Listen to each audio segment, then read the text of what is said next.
5 students to go for 1 pack of brownie. Then now eat half of it, half, that is 1/2. Half, we have represented the whole pack. I mean, we put 1 to represent the whole pack. So, but 1 student out of those 5 has taken half of the whole thing. So that's 1/2. The other 4 share the rest equally. One of them has taken half.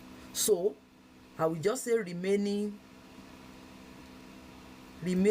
is what? Half, which is to be shared by how many people now? 4 people will share it. So if they are sharing, we are dividing. So that will be half divided by 4, and that will be 1/2 divided by 4 over 1. So that will be 1/2 divided with turn to times. Divided we change to times. Yeah, we flip it. 1/4, and that will be 1/8. So that means each of the other 4, they will all take